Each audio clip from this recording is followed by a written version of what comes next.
Agora foi. Então é isso. Esses grandes iluministas escoceses teve um papel importante na difusão, né, do iluminismo pelo mundo. E aí chegamos aos Estados Unidos, ou seja, as 13 colônias norte-americanas que se juntam e aí criam um processo de independência da Inglaterra. E aí isso é um papo, uma outra aula. Mas, a princípio, você precisa saber disso. As 13 colônias, que eram as 13 colônias britânicas. E depois virou os Estados Unidos. Então, as ideias iluministas, com grandes pensadores como Benjamin Franklin, Thomas Edison, também chamado de pai da eletricidade, ou seja, grande cientista, criaram esses contornos religiosos e políticos, lembrando que os Estados Unidos é um país formado principalmente por questão protestante, guerra entre anglicanos, entre a igreja anglicana, né, por exemplo, e a igreja saxônica. Então, toda essa questão, se tem aí um separatismo. E, na verdade, a ideia era se formar uma nova Inglaterra em terras americanas. E o que acontece? A fermentação política nas colônias norte-americanas ocorreu no contexto do iluminismo, né? Um movimento de transformação intelectual que se espalhou por toda a Europa e pelo Novo Mundo. A declaração de independência foi inspirada nas ideias iluministas. Tá? Tem um filme do Nicolas Cage, né? Que ele caça um tesouro, eu esqueci o nome, que fala um pedacinho sobre essa questão da independência dos Estados Unidos. Eu gosto de filmes, tá? Por isso, toda hora eu fico citando filmes para vocês aqui. Então, a declaração ela foi inspirada dessa forma. Jefferson e Franklin são considerados os principais expoentes desse pensamento. E a declaração é dos seus textos canônicos. Os iluministas americanos ficaram famosos por criticarem a concentração de renda e o voto censitário, que era o voto obrigatório. Tá? Um dos pilares do iluminismo americano foi justamente o pacifismo, ou seja, a questão pacífica dos Estados Unidos. Ou seja, o iluminismo pregava, não precisamos de guerra, não queremos guerra, que é o cérebro, ou seja, o pensamento exato não requer argumentos. Entendeu? Então, assim, o pensamento era justamente esse. Não quero guerra, eu só quero a minha liberdade. Eu quero trabalhar em paz. Eu quero construir. Eu quero inovar. Eu quero evoluir. Então, tem toda essa questão que era o pensamento iluminista. Bonito até de falar, né? Mas é a verdade. Então, assim, muitos dizem que aqui começou a história do iluminismo. Então, durante o século XVIII, os intelectuais franceses foram os primeiros a promover os valores iluministas. Eles eram conhecidos como filósofos, né? Francês, nota 10. Entre os quais os mais famosos foram Voltaire, Diderot e Montesquieu, Barão de Montesquieu. Tiveram um papel fundamental, pois vivendo numa época em que a França ainda era o Estado católico, sob a autoridade religiosa de Roma, a Igreja Apostólica Romana. Então, transformaram-se em mártires do iluminismo devido à sua luta contra a censura e intolerância. Porque, gente, você sabe da história. Se você fosse contra, você tinha... Gente, a coisa era tão séria que existiam ferramentas de tortura por parte da igreja para aqueles que se colocavam contra os pensamentos da igreja. Eram chamados de hereges e esses caras eram máquinas, gente. Máquinas de tortura, cadeira de prego, uma série de coisas que eram usados para poder torturar aqueles que não eram a favor, ou eram contra, ou faziam um movimento contra esse pensamento católico. Então, esses pensadores, eles tinham que ter muito cuidado com isso também. Então, na França acontece isso, né? E eles se transformaram em mártires desse iluminismo. Os filósofos, Eles eram por toda parte. E eram considerados inimigos do cristianismo, lógico. Mesmo assim, suas ideias e crenças traziam um marco indelével, né, no caso, da região perseguida. Da religião perseguida, melhor dizendo. Na França, pois, país de tradição católica, mas onde as correntes protestantes haviam uma tensão crescente entre as estruturas políticas conservadoras e os pensadores iluministas, o conflito entre uma sociedade feudal, que era aquela sociedade antiga, e católica, e as novas forças de pendor protestante mercantil, irá culminar na Revolução Francesa. Em outras palavras, né, a sociedade que ainda persistia em ser feudal, e a Igreja Católica que apoiava, lógico, porque foi todo um período entre eles, né, a Igreja Católica e mais a sociedade feudal, e os protestantes e a questão mercantil seriam um dos maiores problemas, dos maiores entraves a ser resolvidos. Daí vem a Revolução Francesa, que vai vir em outro vídeo, nós vamos estudar isso em outro vídeo. Tá? Então a França, ela começa esses conflitos e começa a questão do contexto, né, de forma geral. A Inglaterra, a influência católica havia sido definitivamente afastada do poder em 1688 com a Revolução Gloriosa. Né? A partir de então, nenhum católico voltaria a subir o trono, embora a Igreja da Inglaterra tenha permanecido bastante próxima do catolicismo, em termos doutrinários e de organização interna. Sem o controle que a Igreja Católica exercia em outras sociedades, a exemplo da espanhola ou da portuguesa, foi no Reino Unido que figuras como John Locke e Edward Gibbon dispuseram da liberdade de expressão necessária ao desenvolvimento de suas ideias. Cara, que cara fantástico foi esse John Locke.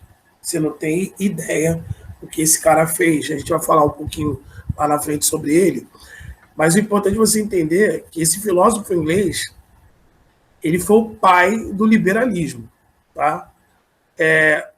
Ele foi considerado o principal responsável e fundador da liberdade de pensamento. O cara começa a falar assim, gente, as pessoas têm direito de pensar e de expressar aquilo que sentem.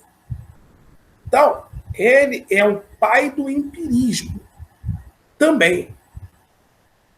E que as ideias, elas surgem para alguma transformação. John Locke era desses caras. Cara, mas você está falando de uma época em que estava se iniciando. Você falar disso agora, porra, claro que tem, né, professor? Claro que eu posso falar o que quiser, posso pensar o que quiser, posso dar a ideia que quiser. Cara, esses caras foram responsáveis por você ter esse direito hoje em dia. De você falar o que pensa. Você chegar numa internet, você chegar na televisão, chegar no rádio, você falar o que pensa. Esses caras lá atrás, eles pensaram isso. Tá? Lá no século XVI. Você tem a figura de Portugal aí, de Marquês de Pombal, tá? Que foi o primeiro grande governante político, né, de Portugal, primeiro-ministro. Só que Portugal, por vezes, era hostil à influência. Que esses pensadores que eram chamados de estrangeirados, né? Ou seja, rejeitados, bastante estrangeiros rejeitados. Fato intensamente relacionado à influência católica que existia grandemente, né, em Portugal. Ou seja, Portugal era um país que era mais assim, repulso a esse tipo de inovação. Mas chegamos num momento importante da aula que essa burguesia e esse iluminismo ele começa a ser patrocinado. Por quê? Porque se você analisasse como é que era a sociedade feudal, você está falando do processo de transição. Então você tinha o clero, a nobreza, e depois a burguesia, e depois os trabalhadores do campo, os camponeses. Então a burguesia estava em terceiro lugar. Só que a burguesia estava crescendo, estava em ascensão. E aí a pergunta, professor, e que isso aí beneficiou eles? Tudo. Porque se você parar para pensar, se o rei fosse apoiado, ele ia precisar de grana. E quem tinha grana, quem começava a ter grana naquela situação, eram os burgueses. Ah, professor, então, sempre foi um jogo de interesse? Sempre foi um jogo de interesse. É verdade, a vida sempre foi um jogo de interesse. Não tem nada de que a vida é linda, a vida é bela, você tem os belos olhos. Não, a vida sempre foi um interesse. Então, imagina o seguinte, você tinha os burgueses, que eram os donos dos meios de produção. Como assim donos dos meios de produção, pessoal? Eram os comerciantes, eram os artesãos, eram os padeiros, eram os sapateiros, né? Eram os tecelões, todos esses caras que tinham alguma questão associada do dinheiro, né, do capital, né, e da produção de forma geral, eram chamados de burgueses. E os burgos eram pequenas cidades que surgiram com o renascimento da atividade comercial. Ou seja, você não fazia essas atividades comerciais, você deve ter visto em filme, não era dentro da cidade, era fora da cidade. E naquela cidade você fazia pequenos núcleos de comércio. Aí você passava de pessoa, tinha um cara que te oferecia um tapete. Você passava por outro, tinha um cara que te oferecia um vestido, oferecia um terno, oferecia um lenço. E assim, você passava ali. É por isso que dizem que os burgos eram parecidos com as feiras que nós temos hoje. Tá? Essas grandes feiras que nós temos aí. Então, esses caras começam a tomar conta, ou seja, parte desse princípio que eles começam a servir a população. E aí tem a necessidade de surgir a monetização, as questões monetárias, ou seja, dinheiro. O quê? Era justamente essa questão que faltava. Os reis estavam interessados nessa questão. E aí, meu amigo, olha só, ele fala pro rei, aí, pai, estamos juntos para derrubar esse clero, porque esse clero não está dando certo, não. E naquela condição, a participação da burguesia era limitada. O antigo regime ainda vigorava na França. E naquela forma de governo, o rei detinha todos os poderes, ou seja, era absoluto os poderes. Então, a outra forma de impedimento aos burgueses eram as práticas mercantilistas, né? Onde o governo interferia ainda nas questões econômicas, aonde, né? Na questão da importação, da exportação. Então, ainda tinha essa questão. Então, a sociedade era dividida da seguinte forma, como eu falei. O topo da sociedade estava o clero, em segundo a nobreza, em terceiro a burguesia, e isso não estava legal. Esse sistema não estava legal, tanto que depois que isso acaba, os burgueses começam a expandir. E aí você tem toda a questão do século XVI, a expansão ultramarina, e aí é para outra, claro. Com o fim deste poder, os burgueses tiveram liberdade comercial para ampliar significativamente seus negócios, uma vez que o fim do absolutismo foram tirados não só os privilégios de poucos, né, como clero e nobreza, como também as práticas mercantilistas que impediam a expansão comercial para a classe burguesa. Ou seja, o governo ele não direciona só esse mercantilismo para ele, o governo, enfim, para aqueles que puderem comprar. Então começa uma nova forma de capitalismo a partir daí. Beleza? Então, a gente vai falar um pouco desses filósofos iluministas. Professor, esses caras eram notáveis mesmo? Sim, esses caras eram sensacionais. Você vai estudar todos eles mais aprofundadamente no ensino médio. Desculpa, gente.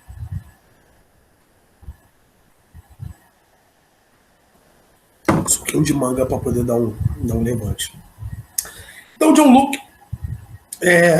de 1632 a 1604, acreditava que o homem adquiria conhecimento com o passar do tempo através do empirismo. John Locke, meu amigo e amiga, eu peço a Deus para que você seja uma pessoa que gosta de ler. E se você ler qualquer um desses caras que a gente vai falar agora, com certeza a sua vida vai mudar a cada leitura. Você vai ser uma pessoa diferente. E, para melhor, a cada leitura. São filósofos, são pensadores. Foram aqueles que criaram essa linha de raciocínio. Esses caras são chamados de iluministas. Esses caras são responsáveis por mudar o mundo, a forma que o mundo era direcionado. Então, se alguém tem essa capacidade, leia, leia. Tá? Isso aí você tem disponível na internet, em bibliotecas. Hoje em dia você precisa sair de casa, é só você baixar o Google Book, que você vai ter acesso a todas essas leituras aí. John Locke, então, ele acreditava que o homem ele era uma folha em branco. E através do tempo, essa folha em branco ia ser escrita. Ou seja, o homem ele nasce puro. E à medida que ele vai tendo as experiências, então, ele vai se desenvolvendo. Isso foi a ideia de John Locke, tá? Voltaire, ele defendia a liberdade de pensamento e não poupava crítica à intolerância religiosa. Importantíssimo filósofo também.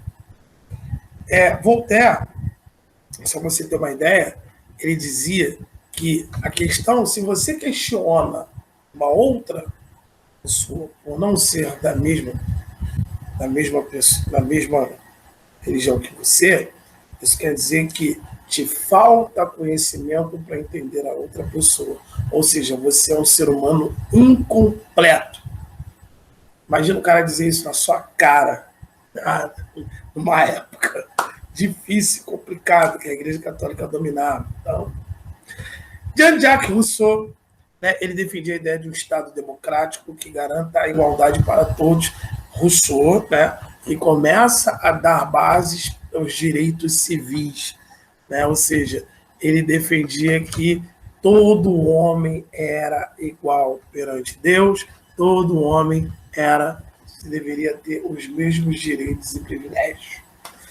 Barão de Montesquieu, como eu falei, ele era rico, defendeu a divisão do poder político, legislativo, executivo e judiciário, ou seja, em outras palavras, ele não entendia que uma pessoa poderia exercer 3 funções, ou seja, então ele começava a delegar poderes.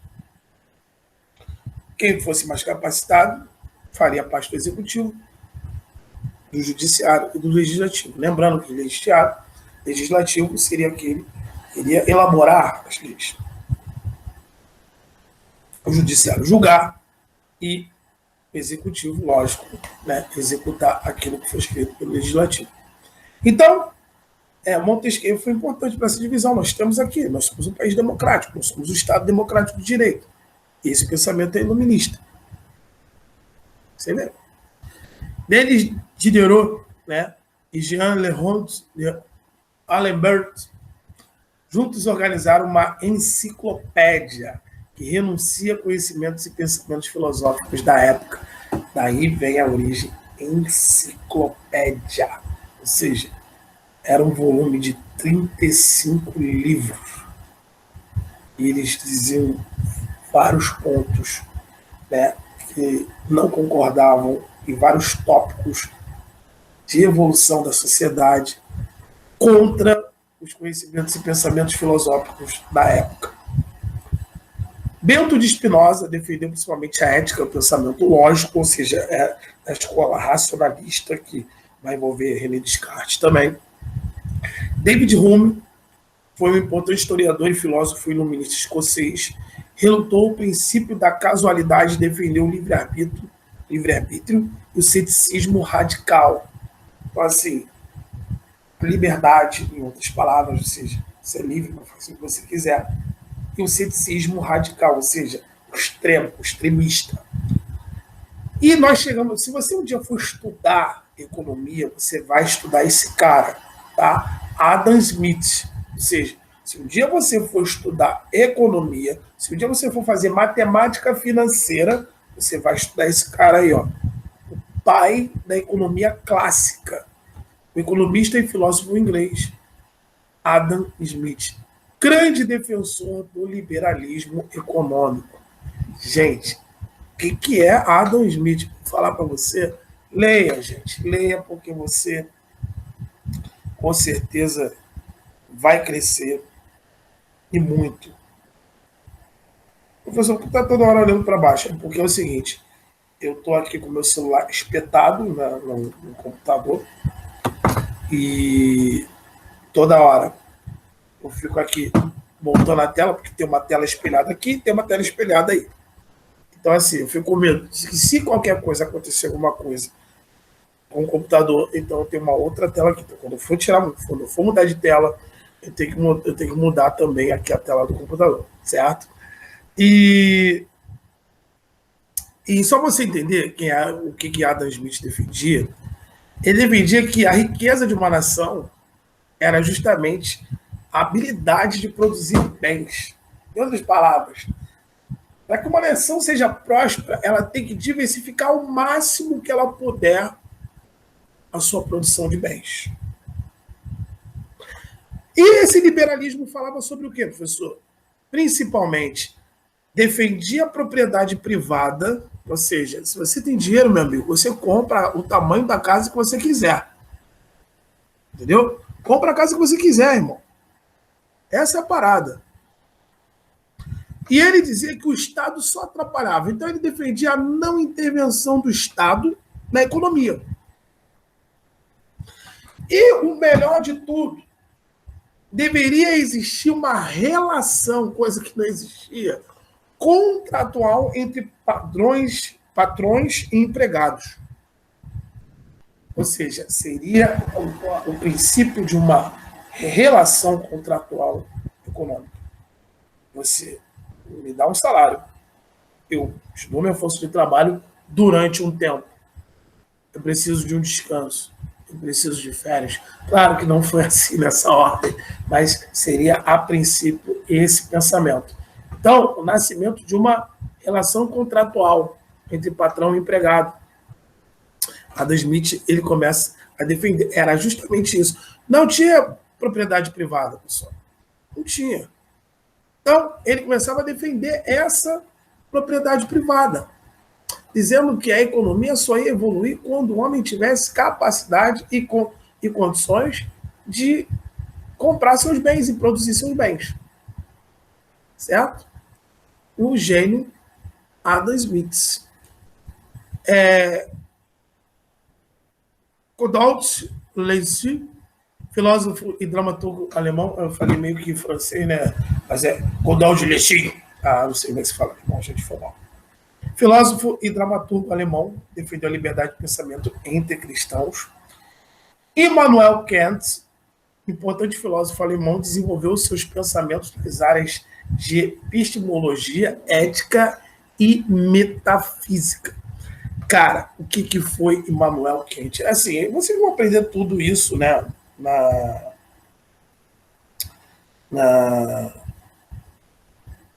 Vocês vão aprender tudo isso em filosofia.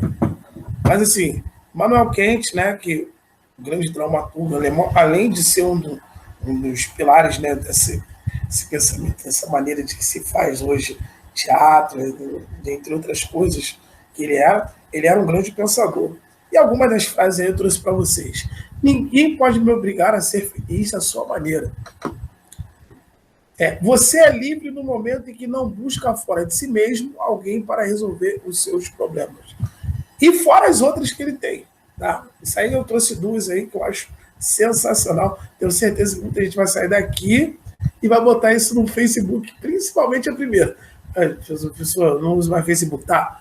Alguém vai sair daqui, vai para o Twitter, vai para o Instagram e vai botar essa frase aí. Ninguém pode me obrigar a ser feliz da sua maneira. Foi um cara que pensou isso entre 1729 e 1781. Desculpa, 1724 e 1804. Ou seja, esse cara pensou isso no século XVII. Então, olha só, gente. Esse cara, enfim, essa mente aí, ela produziu numa época importante, uma época complicada. Então, e você tinha também Benjamin Constant, escritor, filósofo, político, hoje dá até nome aqui no Rio de Janeiro a uma escola de cegos. Uma escola de cegos. Minha mãe trabalhou lá durante um tempo, né? Benjamin Constant, na URCA, se eu não me engano. Escritor, filósofo e político francês de origem suíça. Defendeu principalmente o ideal de liberdade individual e é por isso que ele dá nome a essa escola de surdos, porque os cegos, melhor dizendo, que era justamente essa questão da liberdade individual que ele pregava. E os cegos também são muito daquela questão de provar, né, que são capazes mesmo com a deficiência. Então ele dá esse nome, ainda na época de Dom Pedro II, aqui no Rio de Janeiro, para a Escola de Surdos, né, Benjamin Constant. Os principais movimentos influenciados pelo iluminismo foi a independência das 3 colônias inglesas da América do Norte, a Revolução Francesa, a Inconfidência Mineira, que acontece aqui, Joaquim José da Silva Xavier, Tiradentes, você sabe muito bem, dia 21. O que acontece, né? Que a pessoa, 21 de abril, né? 21 de abril, você sabe o que acontece, 21 de abril. Esse ano de 2021, que estava sendo gravado esse vídeo, foi antecipado, mas é 21 de abril. Então, assim, Inconfidência Mineira, movimentos de independência da América Espanhola e independência do Brasil também. Ou seja, tudo isso aí foi influenciado por pensamentos iluministas, ou seja, pensamentos que pregavam a liberdade, pregavam a evolução, questionavam, gente, a sociedade de forma geral. Então, esses caras que vocês vão ainda estudar mais aprofundadamente no ensino médio, mas aqui a gente vai falar sobre eles, para você entender que é necessário que haja dentro de você uma necessidade de buscar conhecimento. E, melhor de tudo, questione. Questione. Não aceitem simplesmente, questione. E se alguém vier com um bom argumento, não seja, como é que eu posso dizer? Seja humilde e reconheça que o argumento dele para você é válido. E esses filósofos, eles simplesmente transformaram o mundo de forma geral. Beleza? Então, pessoal, foi a aula de hoje. Obrigado você que ficou aí até agora junto comigo, tá? Na próxima aula a gente dá mais segmentos à história aí, a gente vai falar sobre geografia na sexta-feira. Um grande abraço para você aí, espero que vocês estejam bem, se cuidem, tá? E nós nos vemos aí nas plataformas. Lembrando que essa aula vai estar no Google Classroom e também vai estar disponível para vocês no Teams, no Microsoft Teams. Então, fiquem tranquilos, tá bom, pessoal? Um beijo para vocês e até a próxima aula. Tchau, tchau.